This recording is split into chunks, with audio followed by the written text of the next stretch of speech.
I'm on God time, what you want, huh? I'm on God time, what you want, huh? I'm on God time, what you want, huh? What you want, huh? I'm on God time, what you want, huh? What you want, huh? I'm on God time, what you want, huh? God time, we don't never waste. We don't never waste. What's up, everybody? Welcome to Rock Top Sports Talk. This is your boy, Coach Rice. On this episode, we're going to talk about this Tennessee-Kentucky game that just went down. And then we're also going to talk about the Tennessee basketball scrimmage where, they showed some positives, played a really good team in Duke. Definitely showed some places where they got to grow and get better at, but didn't put too much into it. I thought it was great for Tennessee to go play that game and get them going, getting ready for the season, because they got some easy games right to start off, but then they got some tough games in some tournaments, and so great way to start the basketball preseason. But now let's get back talking about Tennessee football. Tennessee, hey, Saturday was different. I mean, because you think about what Tennessee did offensively, you think about what they did defensively. It kind of left you, positive things, and then it had some negative things. So I'm gonna get my boy Tom on here in a second. But first off, hey, got a couple new things added to the show a little bit. Thought we'd up the ante a little bit. Got the orange writing, got the little scroller thing down at the bottom. So thought we had added a few things. I got a couple more things that I'm going to try to get added to the next show. Still work in progress. So but I just appreciate doing this and y'all following along. For anybody that follows with us live or in the on the replays. So like I said, y'all go follow us at Rock Top Talks 1 on Twitter. We post on there all the time when we're going live, what videos, or just conversating on there. Also got our personal account attached to everything we post, so you can talk to me, Tom, or Joey.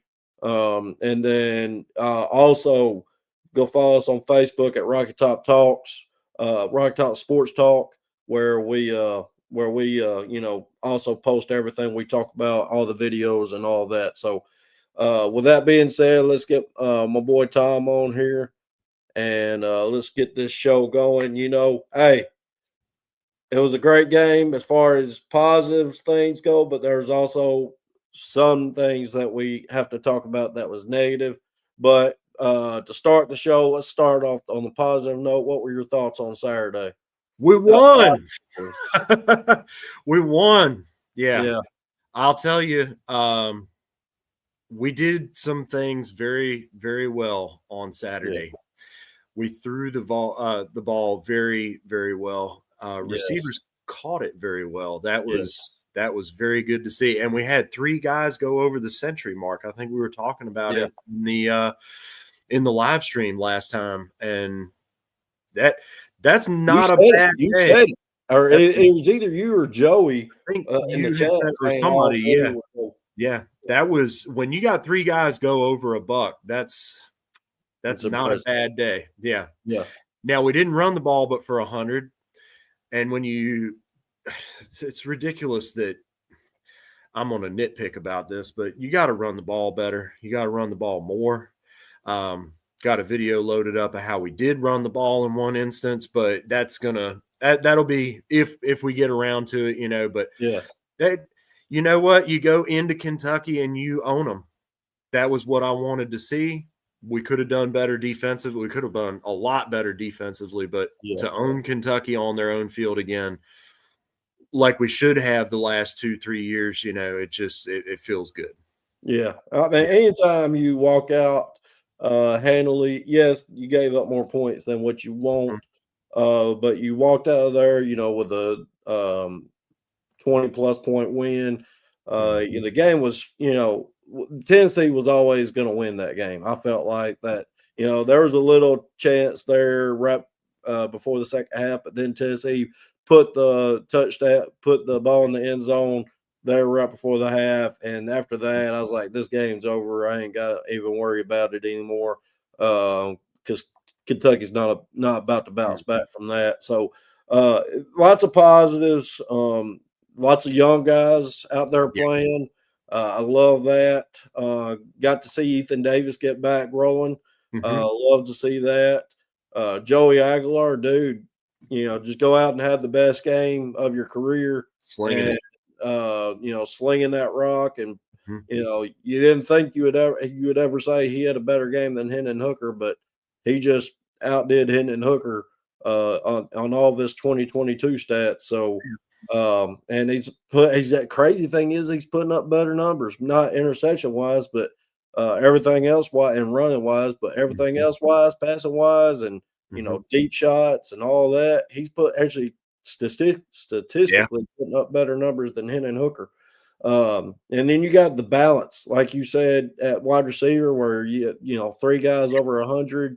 You have the tight ends get involved a little bit. Miles gets him kind of I don't know if he got a little dinged up or what, but they went a lot with Ethan Davis.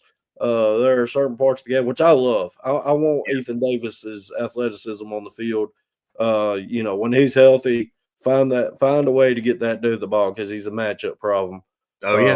On linebackers and safety. So lots of positives. Defensively, got some guys flying around.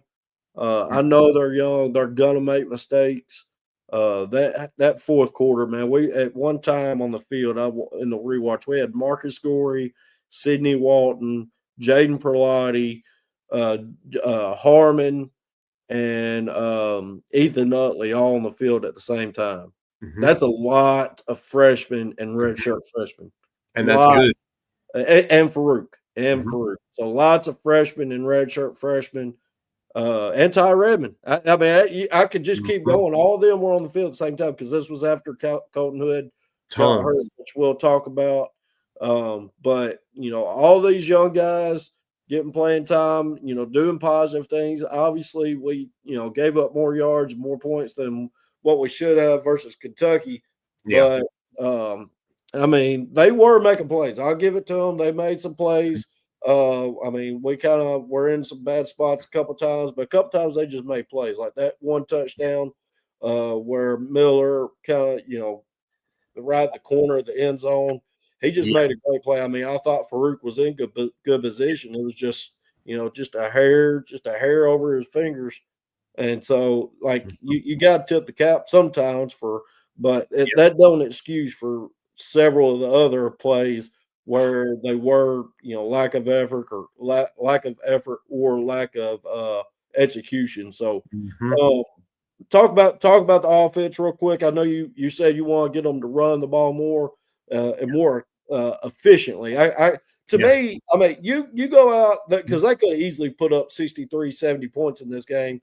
If they wanted to keep going, they kind of dialed it back there midway through the fourth quarter. But anytime you're scoring that many points and moving the ball down the field at will, you're obviously doing something right. And I'm fine if the pass game's there and they're going to keep playing man to man, they ain't got the matchups for our guys. I'm fine with passing the ball the whole day game. Me as an OC, you go put the ball in the best chance to move the ball down the field, go score. And so I'm perfectly fine with that. I agree with you. We do got to get better at running. But what do you want to see offensively, brother? So I've had to look at this a couple of times because it wasn't quite making sense. And then it occurred to me it was Kentucky. So, of course, it makes sense. We only had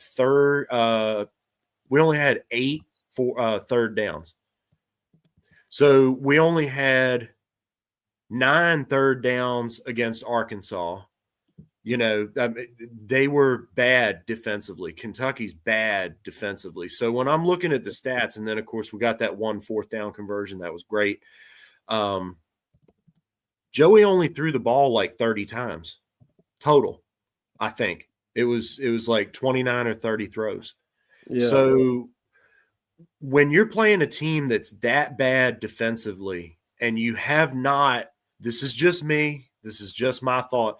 But when you haven't consistently shown a dominant ability to run the football this year, which is really worrisome to me, given what Josh Heupel says he wants to do and what he's shown that he wanted to do with the football in the past, and what I would hope, since he's going to be around, that we do in the future.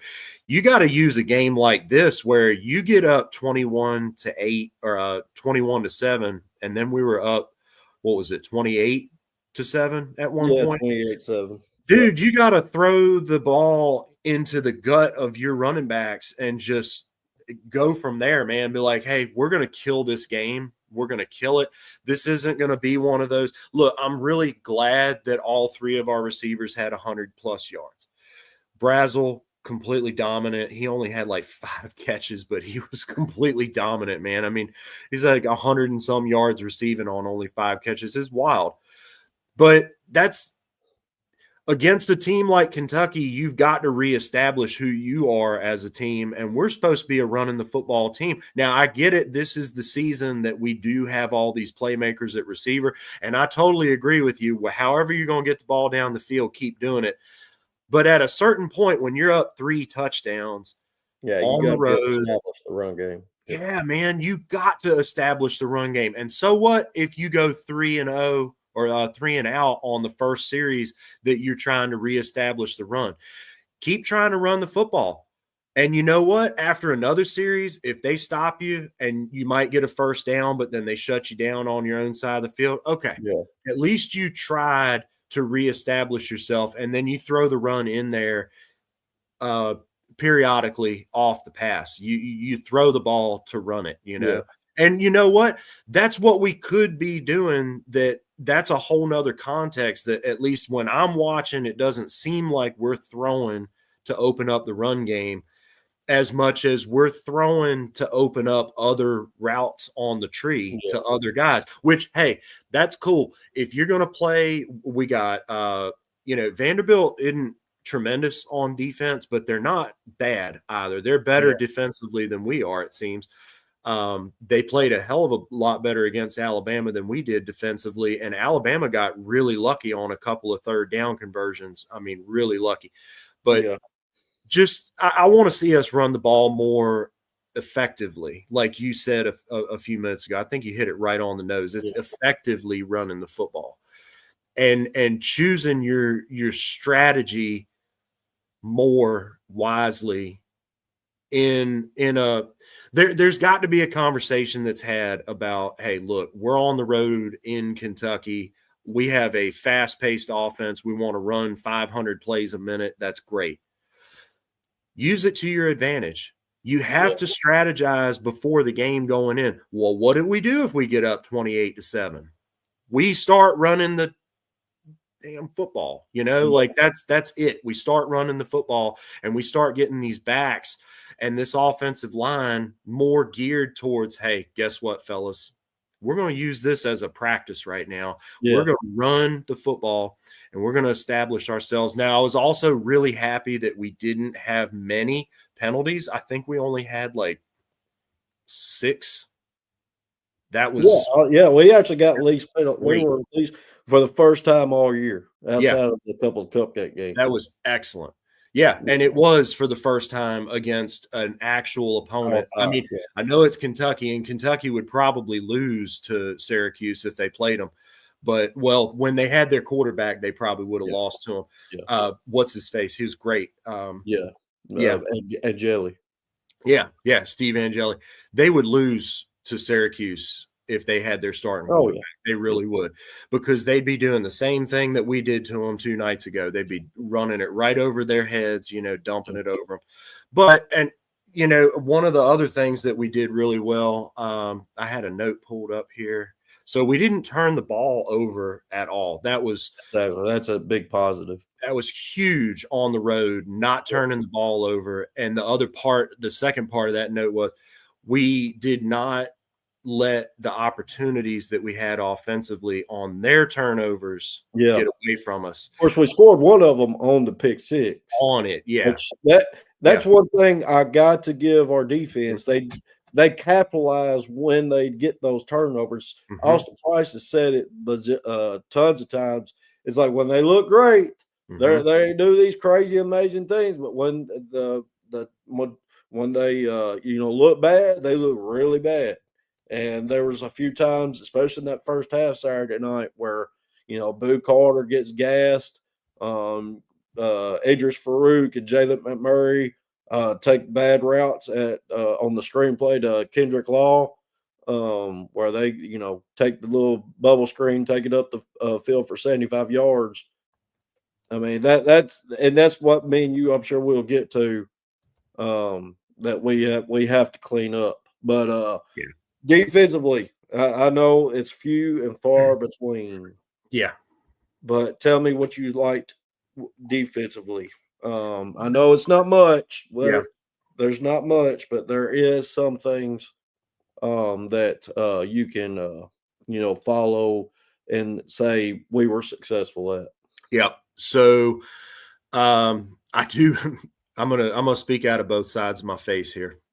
I have a video loaded up of what we did not do well defensively, but what we did do defensively, like you just said, I'm going to just agree with you. We took advantage when those opportunities came up. Like, let's say, a week ago against Alabama, a week and some days ago, had their guys in the backfield on several occasions. 2 nights ago, we got them down. That was nice. Now, we missed a lot of tackles at other points in the game, but that fumble, the rumbling, stumbling, bumbling fumble that they had, just kept what they called butter. What were they talking about? Chasing the pig, butter pig. Yeah, looked like Rocky in the first part of the movie when he's trying to chase that chicken. Yeah. I mean, if they'd have just fallen on it, they would have had like a 12-yard loss. That'd have been it. Yeah. And it looked like Bro was going to fall on it, but he tried to pick it up. And we forced another fumble.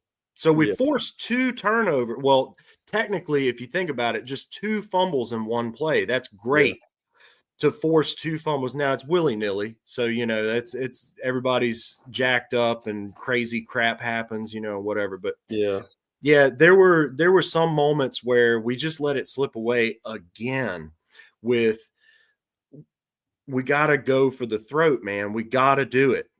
Or at least go for the femoral artery, one of the two, one of them. Do something to cut them off. Yeah, because 28-7, man. And the first touchdown they had, we spotted them. And I'm about to pull this up here. I want to. Yeah. All right, nice. You already got it pulled up down here. All right, yeah. I don't know. This entire first quarter, now the third possession after bowling. Threw a pick 6 the last time out. This is Kendrick Law. Got a good block and a cut to the edge. And I gotta remove this. Oh, yeah. Here we go. Yeah, there we go. We're not in the worst defensive form to cover this that we could have been, just from knowing angles. And if you can play pool, you can look at this and say, okay, well, you got a couple of angles on certain looks that you were probably not looking for this play. Yeah. Because we're about to run a inside corner blitz here, or whatever you want to call whoever it is that's coming down, number 10. This entire first quarter, now the third possession. I'm going to mute it here because I can't stand listening to it. Look at that. Look, okay. The motion itself. Leveraged right now. The motion itself takes you out of position. You've got to know, and I'm going to bring it back. You've got to know right here where this tailback is going out, that your 2 guys over the top are immediately outgunned 100%. This is exactly the same thing as what happened against Georgia on that play. We were out of position against Georgia, and they made that tremendous play that got them back in the game. I think that changed the trajectory of the whole game, and it was just on having the smarts to take a better angle. This is not just not having the smarts to take a better angle. This is not even realizing that you need to adjust and not even run this thing as a blitz. Because not only are you screwing your 2 buddies on the outside here, but they've got a tailback in as an extra blocker. You're not going to get there, Hoss. You're not that kind of a champion. You're not some Ed Reed Palomalu type dude that's going to get there in a split blink of an eye second, and you're just going to make some world beater play. And you're also not going to pick the ball off like some sort of option pitch pipe dream that you want to do. You're just not going to do it. And at this point, it's done. So at that point, he's completely done. He needed to be making a beeline for the 3-0. Yeah. And he might have had a chance at making him cut back inside. And our safety, I think it's Farouk over the top as the safety, he might have been able to shut it down. But as you can see, and Colton Hood, man, he tried to get off his block. I love him to death. He tried to get off his block, but it's just that's not gonna cut. No, I mean you're not like you say, you're already outnumbered. You got to realize that when that situation comes, when Kendrick Law goes at Saleh or orbit motion or rocket motion, whatever you want to call it, that you're going to be outnumbered on that side. So you need to cut off your blitz and go get that guy. They're obviously in man, so he should have got switched to that and then followed the motion. Yeah. And then you would have been, numbers would have been good. So, at that point, Jalen McMurray and Colton Hood could have kept their outside leverage, and which Jalen McMurray did the wrong thing about going inside. He should have never went inside because that's go outside. You always force them in, so you maintain your outside leverage and force the run to kick it in. So, that's a great clip right there of something that Tennessee has got to stop doing and killing themselves and giving up these big plays, because that in itself, if he goes with the motion, that play probably does not happen. They may get 7-8 yards, but they don't get a 75-yard touchdown because our guy did not do his assignment. Yeah, he should have killed the blitz and followed him and man to man. And then on top of that, Jalen McMurray and Colton Hood should have maintained outside leverage where they had numbers on the inside coming to help tackle.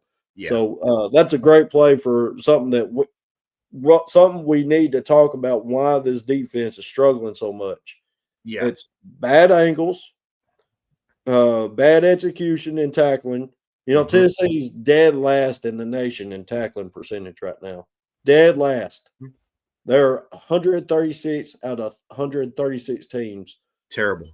In tackling percentage.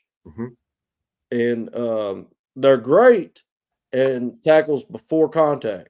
But after contact, they're dead last in the country in tackles after contact. Yep. So if they make the first tackle, they're fine.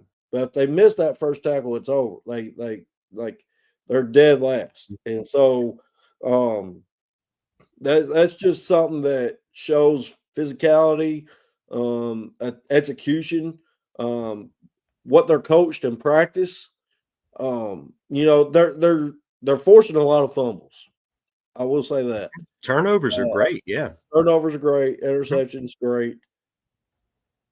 Is it something they're being taught that they're so worried about trying to force fumbles?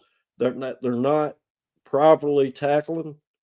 I think it could go both ways, but at the same time, you're giving up these big plays because you're taking the angles are awful. Our couple of our linebackers on our safeties and our corners are taking awful angles. The D line and linebackers, I'm going to go ahead and tell you, Edwin Spillman had a great game Saturday. He did, yeah. And Jaden Perlotti had played good when he was out there. And then Harmon didn't play too bad. He got lost in coverage a couple times, and Perlotti did too. But as far as doing their assignments, and you got to expect it, those are two true freshmen.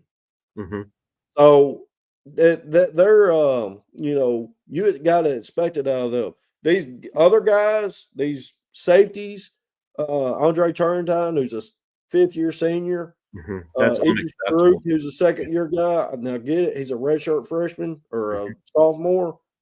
He shouldn't be making some of these plays. I get one every once in a while, but he takes awful angles. And then our corners outside of Colton Hood and Jalen McMurray's not been playing very well this year. He started out the year great, but him and Boo Carter have been getting toasted. Play after play. A lot of it is starting to build up in concern because Oklahoma's got some guys. Yes, they do. Florida has a lot of guys. Now, they may not be very good as far as knowing how to win, but you're talking about talent. Dallas Wilson, Eugene Brown. Eugene Wilson, Eugene Brown, and a couple others. But, dude, they got some dogs out there at wide receiver. We gave up like 480 yards, I think, to Kentucky. Yeah. You substitute Florida in place of that becomes 600 yards. Yeah. You brought up a good question a minute ago. Is this something they're being taught, or is it something that's basically being imprinted, learned behavior? Yeah. This is what happens when – I don't remember if it was you or if it was Joey that said it a couple weeks ago, that the staff has nailed evals. Yeah. You've been talking about that for years with this staff, and they have nailed evals. They're looking for, not to borrow a line from old Butch Jones, but they're looking for competitors, but they're nailing their evals too. But part of the problem is, and this goes back to my Tim Banks theory that is playing out right before us every single weekend. And I shouldn't even call it a theory. It's actually playing out before our eyes, and it makes me sick. It makes me want to vomit. They nailed their evals, but you know what? This is what happens, and I saw it for years. You saw it. You probably still see it some places. Not hitting in practice in the lower levels of ball and just playing the game and hoping that the drills that you run are going to carry over and make it practically in a game situation where that makes up the gap for years. But unfortunately, on top of that, you also have guys taking horrible angles. So it couldn't only be that. It's a combination of those things. And then when you get to wearing the orange and white and you're playing under Timmy B, you're being put in a bad position. So that compounds the situation, unfortunately. And I would love to be there for a practice before the season starts to see actually what in the hell are they doing at these practices at Tennessee, because they're not hitting like they ought to be. Now, that hit we had against Kentucky 2 years ago, what jarred the ball loose, and what's his face running? Mitchell and Nico Starr called it. Just a jaw-shattering hit. I mean, that kind of stuff happens sometimes. You're going to have the random, NCAA hit stick hit. But they can't be hitting in practice if these are the kinds of things that are happening. They can't be running a scrimmage practice. And there are so many BS narratives out there from our own fans about, oh, well, what do you want them to do? You want them to get more injuries? No, of course not, dummy. I want them to be knowing where they're supposed to be positioned on given looks that they're going to see from offenses and at least be in the right position.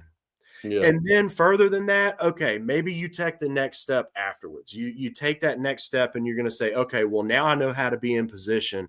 Now I know how to adjust myself there.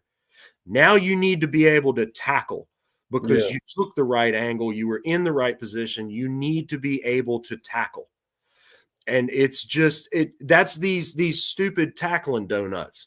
These stupid tackling dummies. No, you don't use donuts. You don't use dummies. You practice against first-team offense, and you get better at playing football because drills are not football. Drills are drills.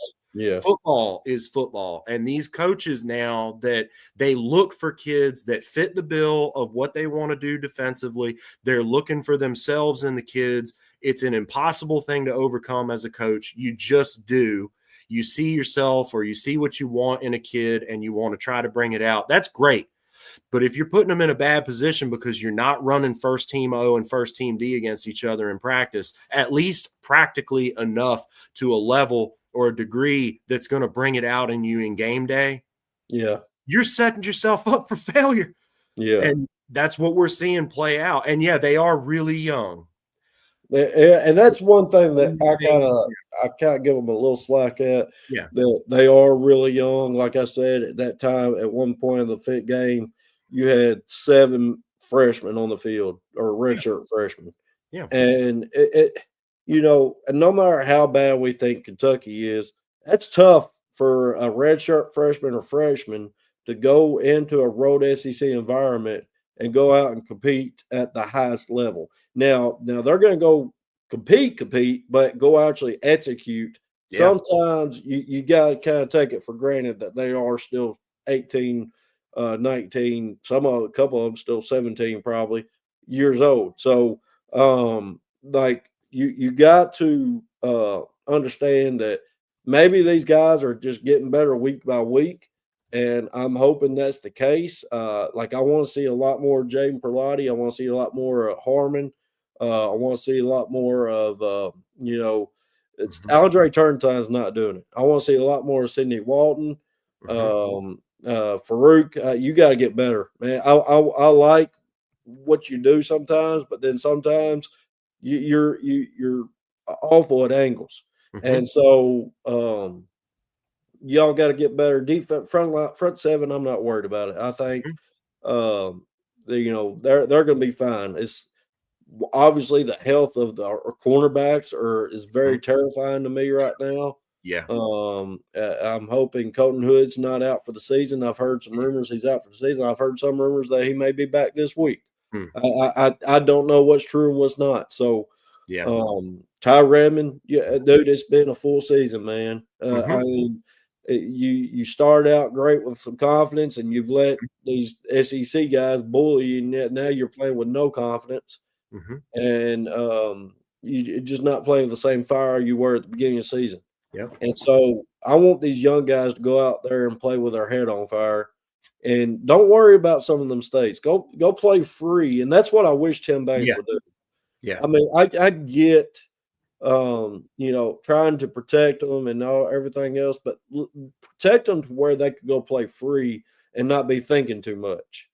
Because you do that, a player plays faster. No matter what you do. If they're playing free, they play faster. And so if you make it a little more simple, a little more base with all these young guys, maybe they can be a little more successful and play with a little more intensity. And unlike what it's shown on the last couple of weeks on defense, because they're not playing with very much intensity. Sam just nailed it right there. He just added a whole nother facet to what we've both just been talking about. It's a whole nother facet that takes this a whole nother level of bad. Because it is exactly what he's saying. I know it's bad, but I don't think many of our defensive players care when they know the offense is going to cream them. And you know what? He's right. And that plays in with what you and I have talked about endlessly, that professionalization has destroyed collegiate athletics. It has gutted it of everything that made it special. And that plays in tremendously. Look at NFL defenses. You don't see truly elite NFL defenses anymore since what? That Ravens team that I mean, I'd say the Seahawks when they had the Seahawks when they won. Yeah, I mean, and how many years ago was that? That was over 10 years ago or so. Yeah, I mean, and a lot of it is just because the game's changed as well. I mean, so much protects the offense. So it's a little bit of both, but I agree with you. I think there's so many things that the defense that they got to stop saying. Like last year, the offense was the head case. The defense is like, all right, we got to go win y'all and Dylan Sampson got to go win this game. Yeah. Well, the defense needs to get that mentality back, because I go ahead and tell you, this Oklahoma defense is pretty legit. Now, I know they gave up 30-something points to Ole Miss, but Ole Miss is really good. Yeah, so, they're good offensively. And they got a scrambling quarterback, something that I mean, Aguilar can move, but I mean, I know we're a little more explosive in the deep passing game. Yeah, but there's things that that we need our defense to step up and do for us to win out. I mean, it's either win out or be okay with going 9-3 or 8-4. The ball bearings bowl. Playing in a Gator Bowl or something, Rely Class Bowl or something. And you know what? If we play, it was Kentucky. I think Kentucky's defense this year, I don't care if they are statistically not the worst defense in the history of college football. They're pretty close practically and effectively to the worst defense in the history of college football this year. And I've watched so much football. Dude, you've probably watched 10 times as much football because you rewatch the games like a freak, like 5 or 6 times.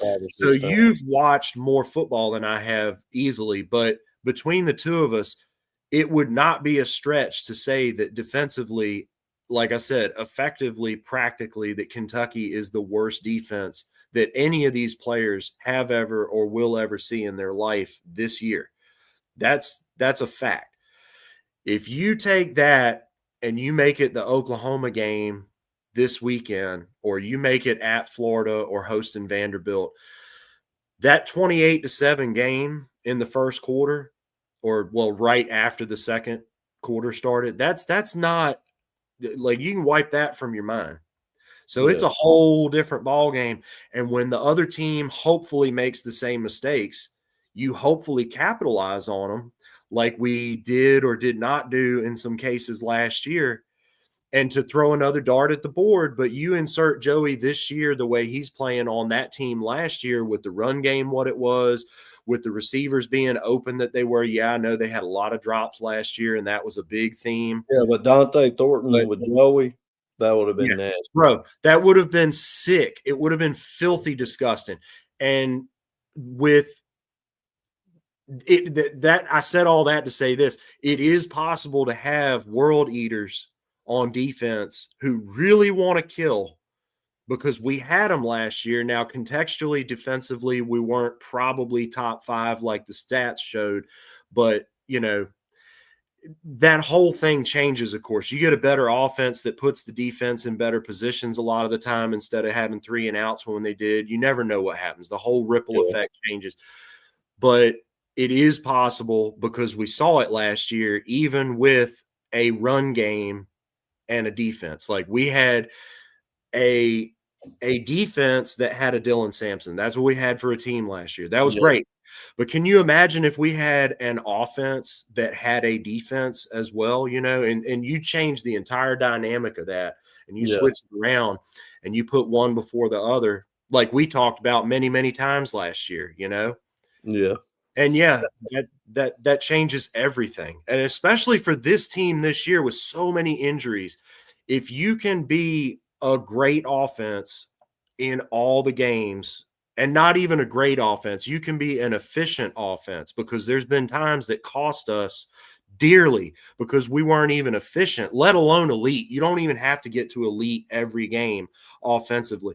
If you're efficient and you have elite guys at so many positions, Staley, Matthews, Brazel, Kitzelman quite hasn't been exactly what he could have been. He's got a lot of drops this year, but you run efficient offense with the team that we have now, even with the defensive injuries that we do.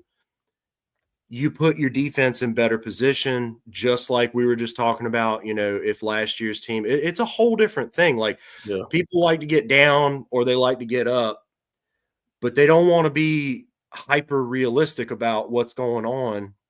And that's why I always like talking ball with you, because we do agree on that, like, realistically, what are you going to be able to expect based off of what's been happening? This team could change a lot in the next 2 weeks. We could beat Oklahoma if they play efficiently on offense. They don't even have to be elite. Just play efficiently and keep it moving. Put your defense in a great position constantly. It doesn't have to be every time, but constantly you put your defense in a good position. If you go two first downs, but you can pin them deep, or you get a really good touchdown drive with, you got like 10 plays, 12 play touchdown drive, really help them out and set it up perfectly. We could have a completely different second half of the year after the Alabama game than the first half's gone. And it's a choice. It is a choice. They could make the choice to do it. You Yeah, know, I think a lot of it they have to play. Well, the best term is complementary football. I know yeah, that's the term used all over all the time, it's a but fact, Jack. complementary football is what this team is lacking. It's Uh-huh. been great and explosive on offense for 90% of the season. Yep. The Alabama game, and there was opportunities in the Alabama game, but they've been really explosive on offense. Great, number one in the nation in yard or number one in the SEC, number one in almost every category offensively. Besides like yards per game, points per game, combined, big play percentage, all that. We're number one in the SEC and top two, top three in the nation, and but now you lead. You're like number 5 in the SEC in sacks. I mean, not in the SEC in the nation in sacks, takeaways, tackles for loss. But the blind side of that is you give up big plays. You don't get off the field on third down or fourth down. You lead the nation in missed tackles. There's so many things that don't make sense and aren't consistent with why this team is doing what it's doing. Like, to me, if you look at the stats defensively, there's no way we're number 14 team in the nation. But the offense has been good. You have done as far as takeaways on defense, good. Special teams has been mid. You don't really do much on special teams. I mean, the main thing is to prevent them from returning because you don't return nothing. I don't think we've had a single punt return this year because our defense doesn't get off the field. It seems like so. Like, there's so many things that this team has to get better at playing complementary. And for us to be a legit playoff team, and for us to get to where we want to be and win out, because I mean that's what you're going to have to do if you want. And you still may not get in the playoffs. I think you will, but there's a chance you won't. But you have to play more as a team and with more intensity. And I think me and you would both agree with that, and I know Sam would too. And Sam, I'm fit to send out the link, and you can come on too. But hold on, that's not it. Yeah, I sat there and posted a YouTube link on accident. There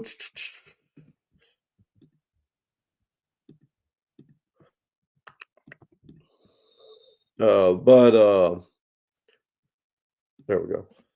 All right, so what I was getting at is you need to make sure if you want to be who you want to be as a team, you got to look yourself in the mirror and say, am I giving 100% effort? Because there's guys on defense, like Sam said earlier, our offense is going out and score 50 points a game. We ain't got to. We don't have to hold them to, as long as we hold them to 49, we're fine. Well, you can't take that approach, because what happens in the game where the offense does have a bad game? It may be the one game that is the most important game of the season. Like Alabama. Yeah. Like Alabama. Yep. Or we've got another Alabama coming up in 2-3 weeks. Well, we got to go to Florida. Yeah. Well, I mean, we got an Alabama this Saturday. Every game should be the top game. That's like, and there's one thing I do like about Coach Heupel. He does not look forward. He says, we're worried about this week. We're focused on this week. We're worried about Oklahoma. And that's something that this team has to do. They have to focus and get better at, doing the little things, whether it means intensity, fundamentals, bringing physicality. I thought they did several things positively Saturday, and it may be, because we played Kentucky, but they, didn't shoot themselves in the foot on the offense. They didn't turn the ball over. The penalties were down. We actually, had less penalties than them. We won the turnover battle. You took advantage of the opportunity that the defense gave you. So all those positives, but yet there's still a negative circle going around the game because the defense at times lacked effort, did not execute, and we're out of assignment, not lined up right. Mhm. So, and it goes back to like that play you said earlier. You should know if we're man to man and that guy crosses the formation, you Kill it. got to kill the blitz and go Yeah. get him. Yep. And so it's the little things like that. So let's get Sam in here and let's see what he has to say. What's up, boss man? What's up? What's your thoughts on Saturday, brother? You know, this is probably the first game I was pretty half tuned out, especially after the first quarter. I was like, I don't know that I care how much. Yeah. Because Kentucky was never coming back in that game. They weren't going to win that the game. People I've heard that were there, that just, I don't know, by the third quarter, it was pretty much the Tennessee home game. Yeah. Like the orange and white game, 20,000 people in the stands. Yeah. But it's just a theory I put on the chat earlier that when they score these 28 points quickly, it just seems like our defense, it happened in 21 and 22, that they don't care if they give up another 21 points because and it goes back to there's really no pride in saying, well, yeah, our offense scored 70, but we held them to 10. They just don't care, it seems. I mean, they really don't. I know Boo Carter doesn't care. I mean, that was been obvious for a while, but good God. His ass wouldn't be on the field again for me the rest of the night if he pulled that stunt. He did. They'd have been better off kicking him off the team, I think. Yeah. Yeah. 100%. I agree with you. They should have absolutely made it a theme going into the season. You know what? Nico wanted to blackball us right before the spring game because he and his papa thought it was going to be a good idea to hold out for more money, or else I'm not playing the spring game. So long, Jack. Boo Carter, you don't want to do the team workouts? So long, Jack. That could have absolutely put the fire under the butts of every single player. And to an extent, it probably did, like Van Doorslayer, or was it Van Doorslayer was talking about? This team came together because of it was Kitzelman. Okay. So yeah, I mean, to an extent it did. And of course, all the media stuff was, Nico's gone. Heupel stood his ground. And of course, there was that one guy, the Klatt guy, that wanted to put out the counter narratives, But I think every fan of football in America, no matter which team you root for, there was probably some Bama and Florida fans that were saying, "Attaboy, Heupel." There was somebody. I know there were. I know for a fact there were. And if we'd have gotten rid of Boo Carter too, hey, guess what? That's further entrenched as a positive attitude for we don't do this garbage here. Yeah. We had a top 5 defense last year, and I know it's contextually a little bit spotty. Like, Sam, I tell you what, man, the point that you made a couple weeks ago about our defense in certain notes last year, that made me think a lot about how defensively we looked and how to really judge what I thought I knew about the defense last year. It was well worded, that made me think a lot. It was a good defense. It was a good defense, but it wasn't elite. Because I've used Sam's point for counter arguments with other people. You look at the schedule we played. Look at the quarterbacks we played. Yeah, home game. There were not elite quarterbacks in 90% of the games or 80% of the games we played last year. No wonder our defense looked so good. So I mean, it's something that you just kind of shake your head like, why are we not recruiting better at safety? Why are we not doing this or that? I mean, that's something that it just blows my mind people that have these excuses that say this defense is going to be fine, we're just got injuries. No, we're constantly out of position. We're not making tackles. If you're an SEC football player, you need to be making tackles. I don't care what star you are. Yeah. You need to know how to tackle. I did think there was a lot of injuries earlier, and that's not the case. It's way deeper than injuries. Yeah, and there's a whole counter narrative going on of the I guess you could just call it sunshine people that whether that's even people that I know that are Tennessee fans personally, like my stepdad, he's always happy about, oh, well, we're not 5-7 this year. I get that, Pop, but it's just like there's the counter narrative that I just lost my train of thought, to be completely honest with you. You were saying it's a lot deeper than just the injuries. That if we had the guys at corners, we got Jermod, and if we had Gibson or Hood, Gibson, I mean, or at least one of the two, one of the two. Preferably McCoy, because he's further on his way going out, and he's probably not going to be. I mean, there's no chance that he's coming back next year, in my opinion, and that sucks. But if you put one of them, let alone both of them, on the field, oh, well, this defense gets 50% better. I don't know where that narrative comes from, because the rest of the guys around them need to keep doing it too. And one guy at corner doing shutdown work is not going to make up for the other side of the field that your safety's still going to have to make plays over on the other side. Your linebackers are still going to have to get better at playing underneath passing and not dropping 10 yards on 3rd and 3. Like what that was a golden opportunity of missed beauty of disgusting play last week that we didn't even get to dive into. And it was all over Twitter. It was all over Vol Nation. Yeah. Why are we dropping 10 yards to stop them on 3rd and 3? That's a good question. Like, why would you drop 10 yards to stop them on 3rd and 3? Could it be because maybe we're not scheming very well, and maybe they're not being coached very well defensively? And like you and Sam have both agreed multiple occasions, yes, we had 3 tremendous home games against 3 of our biggest opponents last year, and the one huge road game we had at Oklahoma and at Georgia, so 2. Only one of them had an actual really good quarterback at their place. Oklahoma didn't even have an offensive line to put up a fight. Exactly. We could have played, my grandma could have played by herself against Oklahoma's offense last year and shut them down. So it's just, there's so much I'm mad about. I want to be happy about it, but I'm really upset because we've bungled the momentum of 2022. Every middle school and high school kid in America was talking about Jalen Hyatt and Hendon Hooker 3 years ago.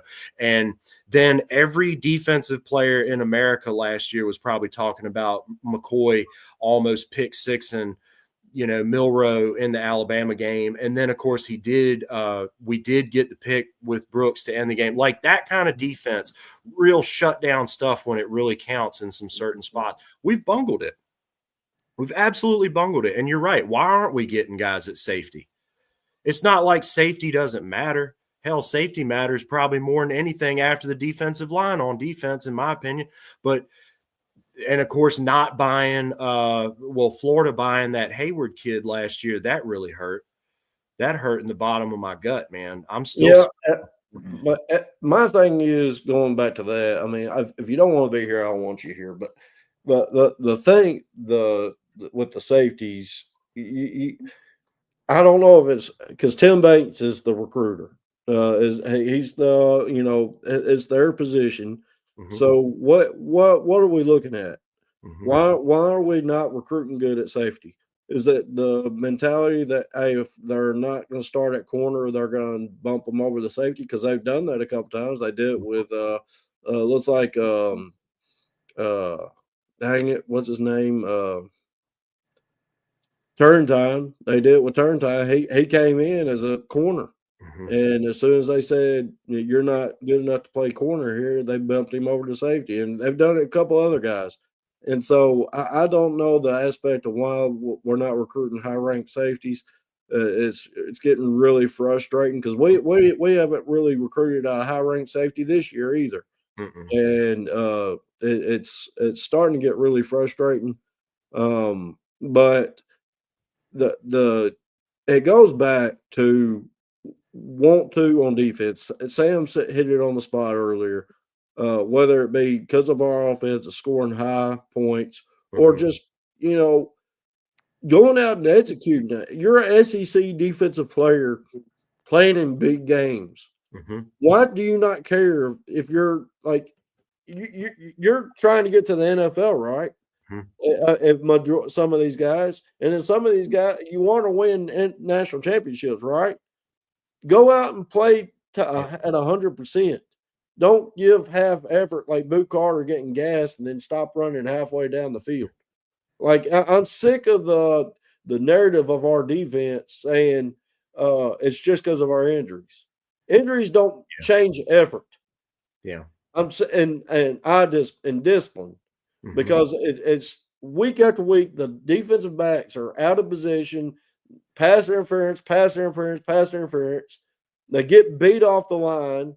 Like I don't understand what our defensive backs are getting taught. Yeah. And I'm so done with this crap that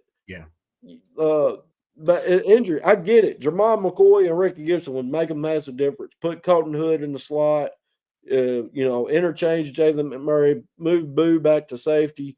There's things you could do there if you have everybody back or Boo on the offense. You know who we could really use right now? Jalen Smith that transferred out, because I guarantee you he saw the guys that were ahead of him. He was really good in pass coverage last year and in some key positions too.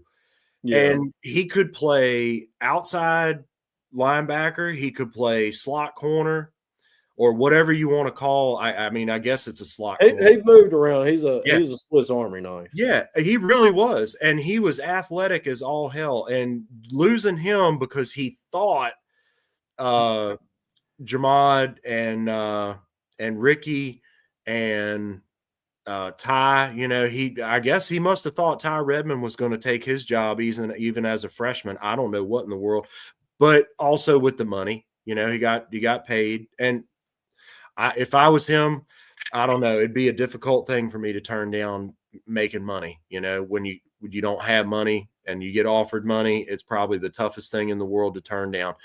But that brings me back to throwing darts at the board. Professionalization, like what Sam was talking about a little while ago, there would not be the one sliver of why in the pie chart defenses don't really play up to snuff when they have elite offense. And that one sliver you could take out of it would be, I'm not getting paid. I need to get paid. I need to get to the next level. I want to go pro. I got to win championships to go pro, and I got to look really damn good while I'm winning championships to go pro, or else I'm going to be on a scout team NFL defense for a couple seasons, and then I'm going to get something tore while I'm there, and I'm never going to play football again. Like that whole thing, it's just garbage. Professionalization. And I agree with you, but Sam, I'm going to get your thoughts about this Tennessee-Kentucky game one more time, see what your final thoughts are, and then we're going to kind of bring up the Tennessee basketball scrimmage. And Thursday plan is to preview the Tennessee-Oklahoma game.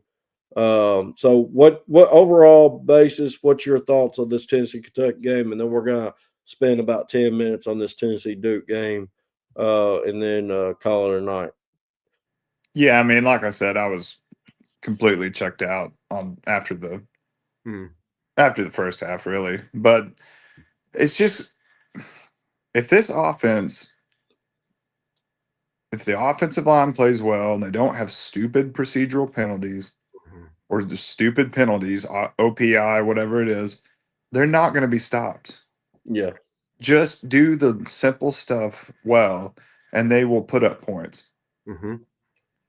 I mean, if Joey's got time and God, those deep balls are so beautiful. They just float in there, man. Yeah. He had like a 99.9 PFF grade on deep balls. Yeah. When do you ever hear that? Yeah. But yeah, I mean, it was just a thing of beauty.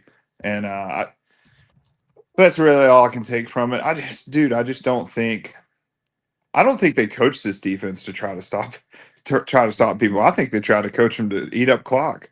Because if we score so quickly, I think they just want to get half the time off. I really do. It doesn't look to me like they want to stop stuff.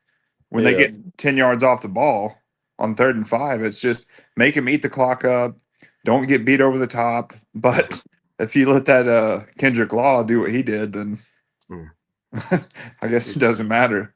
But if Colton Hood's out for a while, God. Yeah, we're in trouble. Yeah, I don't know if they can find a way. I mean, Tennessee needs to try to find a way to limit teams to 30. Yeah. Which is sad to say, but that should be their defensive strategy from here on out. Which is crazy because we got the front seven, especially when the AC is healthy. If Aaron Carter's healthy, we got the front seven. It makes no sense why. I mean, I get it. You're young. You got inexperience in the secondary.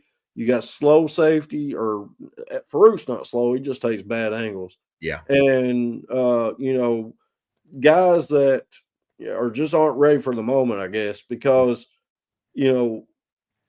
they're. I don't know. It's just inexcusable. I'm tired of it's week after week, poor cover, poor execution of how to play defense as a defensive back. I know it's easier said than done, but it's really not actually. Some of it's not. Some of it's not. Yeah. Yeah. And it's like quit making poor effort on plays where you could all you gotta do is make a play on the ball, and they're not going to call pass interference. Go make a play on the ball and quit, grabbing the dude and pulling him down, or pulling his arm or grabbing his arm. Go actually play defense for once. Yeah. And it's lazy play doing that. Yeah. That's lazy play, and it's the deniability society that we live in. The complete deniability. It's like, oh, I didn't do anything wrong. What are you looking at me for? Why'd you throw a flag?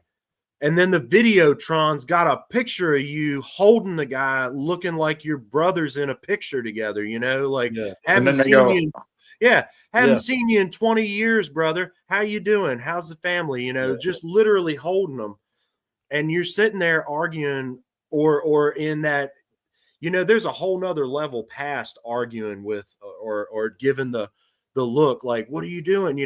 There's that phase that you get to in your deniability, in your denial. That's like, I'm not even going to acknowledge that just happened. So I'm not even going to, So I'm just going to be like, oh, I didn't do that. Well, you did do that. And it's 15 yards and they just got a first down. It's lazy play. So what I don't get with Boo Carter specifically is you're putting all this on tape. Like, even if you have a place to go in your mind, Deion Sanders played professional football. He's not going to sit there and accept someone doing that. I mean, I don't get what he's trying to do. Yeah, I don't either. Or maybe, you'd be able to transfer. Yeah, Nico thought he could transfer for a lot of money. And he lost his ass on it. Yeah. So he's putting himself in that position, and the rest of the guys, I'll use a golf analogy because I played golf a long time, but if you hit a ball right on the same hole 2 times in a row, the third time you aim left. Yeah. Like, because it's something. If you take the same bad angle twice, the next time you're playing SEC dudes. I know some are faster than others, but they're all generally in the same range. Yeah. The next time, cut it up. Dude, you know what to do by the third time. You don't need to be coached that. Yeah. That's just a natural instinct. I mean, I don't know what. But again, I think they're just mentally checked out a lot of the time. Yeah. We're up by 30. And I'm pretty sure the coaches, too, at this point, and Saban talked about this. I hate to love the guy, but I do. He talked about this many times.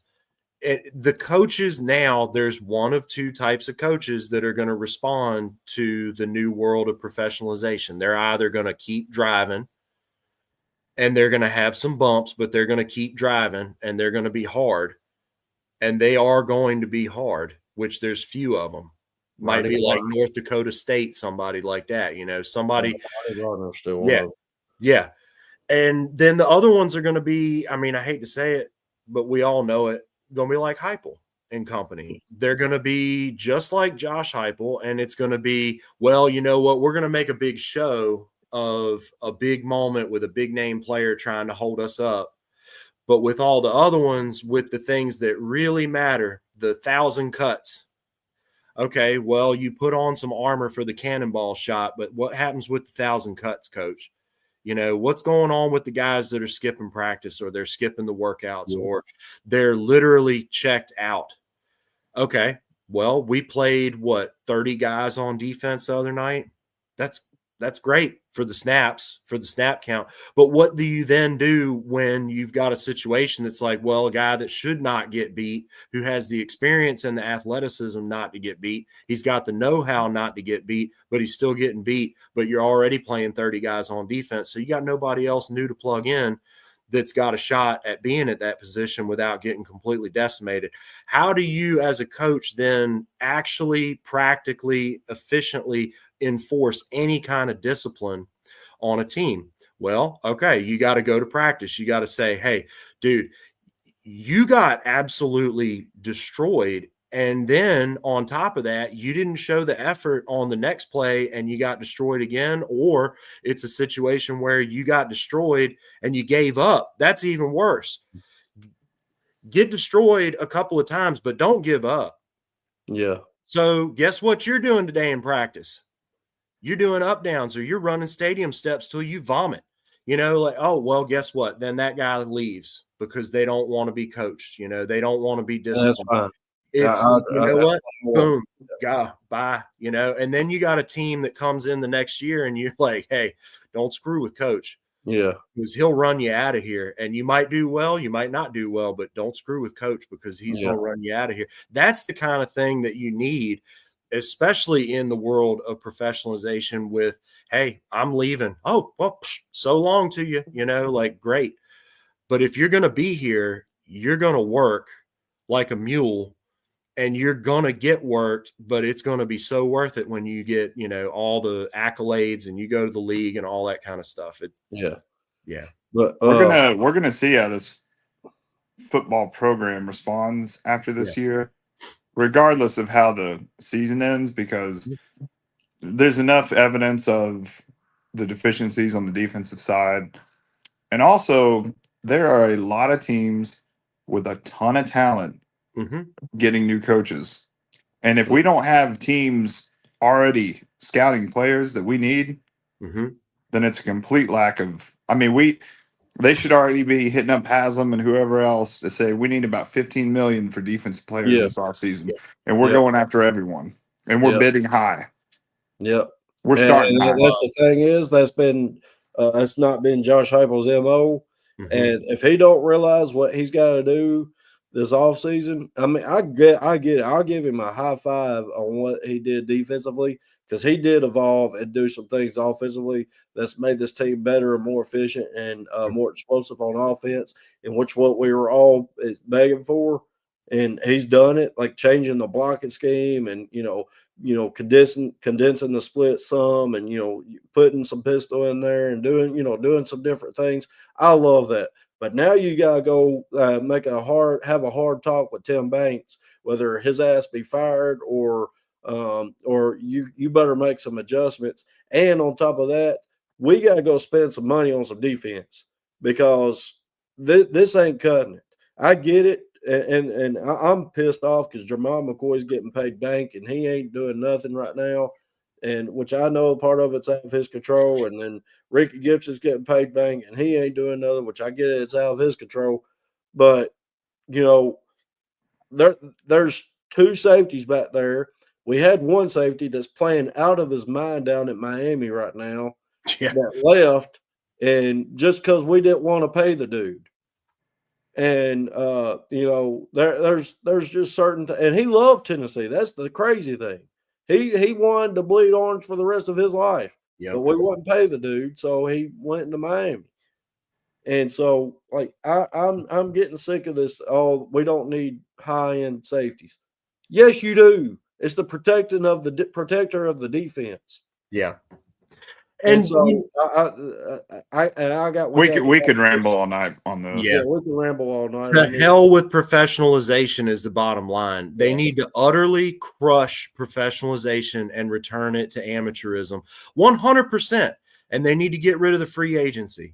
I want to see Tom and Nealon with a sign. Dude, I'll tell you what, if somebody would get me a ticket, I'll wear the biggest sign on both sides. I'll have the placards on the front and back of me because, I mean, people, it's so sickening because they're just entertain me.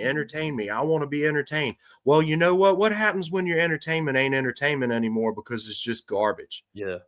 And then what happens to it when it's unethical garbage on top of it? You know, I will give it to you. You make great points with it because I mean, but it's just unfortunately, it's never going to happen. That they're too far deep into it, and it's just hundreds of millions into it. I mean, there's too much money into the sport now that now there's some guidelines they could kind of help some of it, but it's never going to go fully away. Yeah. But let's talk about this basketball team real quick. Yeah. Did y'all both watch the game last night? Some? I didn't watch it last night, but I'll rewatch the highlights like 3 or 4 times now. That's not I caught probably 5 minutes of it live at the end of the game, and it sucks how it ended, but they played very well for a young team. That one kid, man, the new one we got that put up like 15 points. Yeah, man. First game against Duke, that's great. Yeah. Good. But there's a lot of talent on this team. Yeah. A lot. I mean, I think Rick Barnes has more pieces to play with than he's ever had. Yeah. And especially big man this year. Yeah. There's so much more depth. Yeah. I love that Dwayne Brown dude. I think if it was me right now, he'd be starting instead of Cade Phillips. If it was me, it'd be Gillespie, Berg, Ament, Brown, and Para. And then bring the others off the bench because that Brown dude impressed me. I against Duke at that. So, this roster it's gonna have to grow. Obviously, it's a young unit, it's a new unit, all combining all together. I knew that going into that game there was going to be some hiccups, lots of newness, having to build in a big game environment. That's another reason why Rick Barnes and company were like, yes, let's do this game because it's a big game environment. It's home game, big crowd. Obviously, we wish we'd have got out with a win, but there's so much more that game did than just win and losing. It's playing against a physical, very, very talented team, and you're not going to go up against guys that Boozer kid's probably going to win Player of the Year. He is unreal, but I think there's a lot of talent that if they put it all together, I know they're going to get better defensively. That's what Rick Barnes does. I have zero doubt in that. Offensively, they got to Gillespie's not going to have as poor of a game as far as efficiency. Ament played poor efficiently. Now, don't get me wrong, the realness of ability to score for both of them was crazy high. Like both of them could go get some points at any time, but they got to be more efficient in how they are doing it. I know that's something they'll do.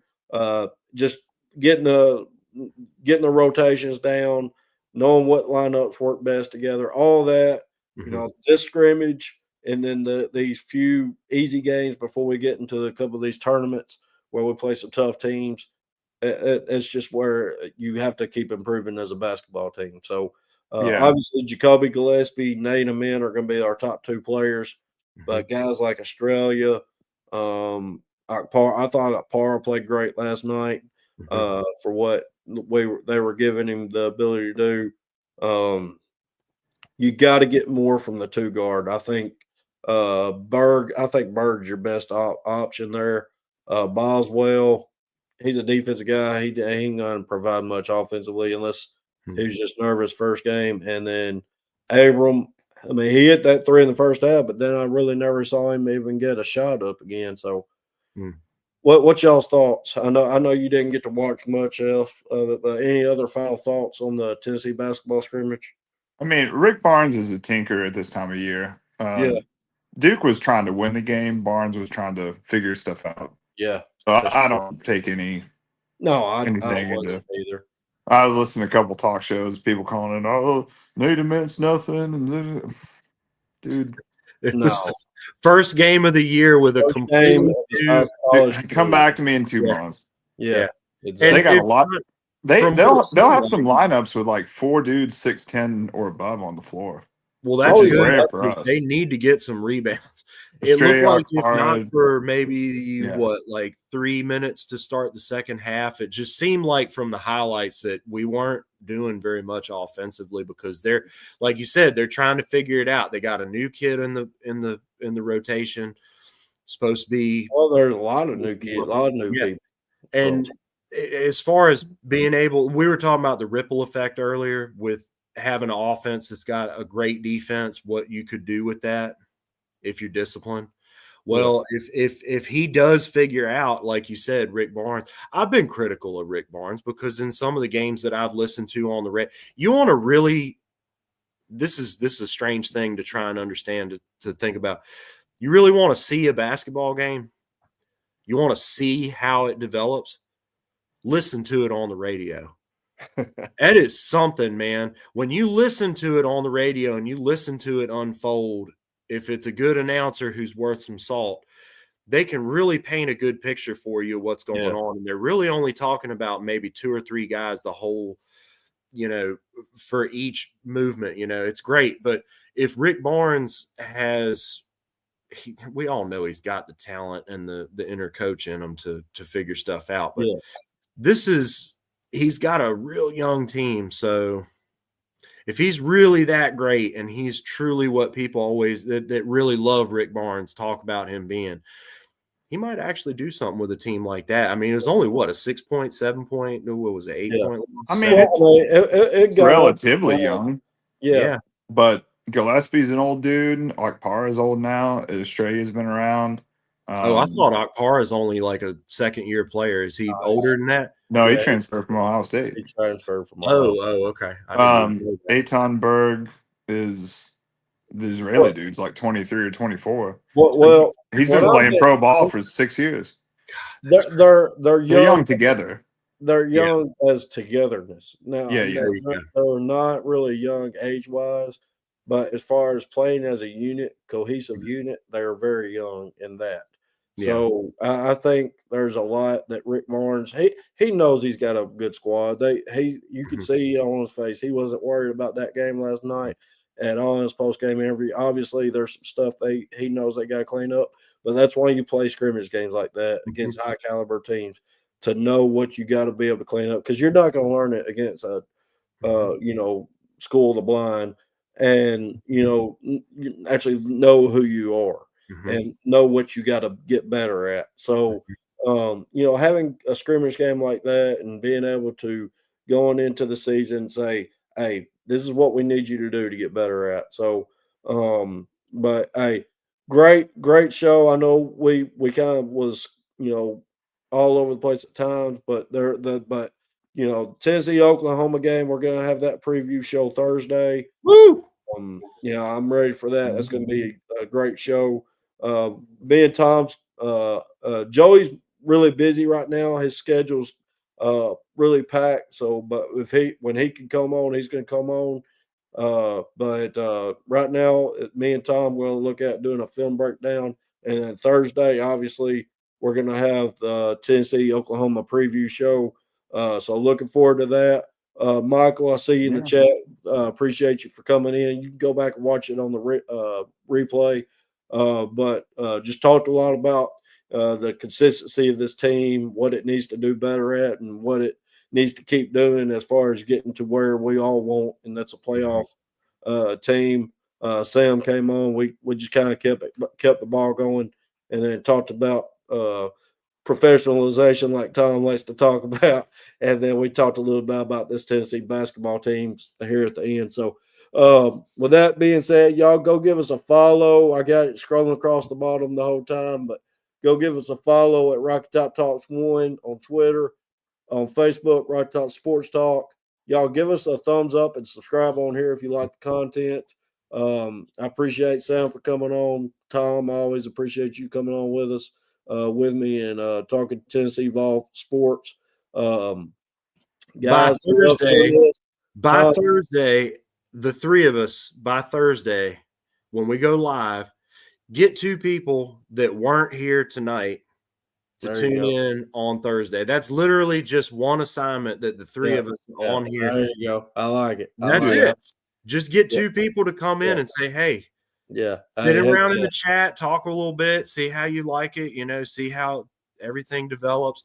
That kind of stuff will run ripples through. Yeah. Oh, yeah. I'm sure. Well, I tell you what, crap, I ain't going to be able to do Thursday. I'm going to have to do another night. We could do I Friday just remembered night. I'm going to be out of town on Thursday. Yeah, we could do Friday if you want. Yeah, we'll do Friday night. I'll be off. I'm off 9 o'clock. We'll talk about it after the show. So, let's talk about football. The last thing I'll say about the basketball team is it's pretty impressive for the program that you can schedule a Duke at this time of the year. They want to come play you there. Yeah, it shows the respect for Barnes and the program.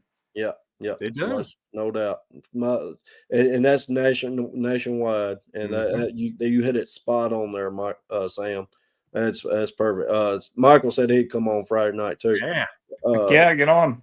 Heck yeah, Michael, you bring 2 people too, man. You bring 2 people too. We all get 8 people in the chat, and we get rolling. I mean, that's how these things go. Oh yeah. We want everybody, not just people that agree with us. We want all different opinions. We want people that are going to be respectful but have a different opinion, because there's one way that you learn stuff. Exactly. Actually really learn it, and it's by listening to people you don't agree with. And we need somebody to come on and disagree with us. I want somebody to come on and disagree with me so we can just talk about it. That'd be fun. Appreciate it, Michael. Hey, you the man, brother. You the man, Michael. See you guys. See you Friday. See you, Sam. Absolutely. Y'all, you have a good night. Go Vols. Yeah. Come on, get up here.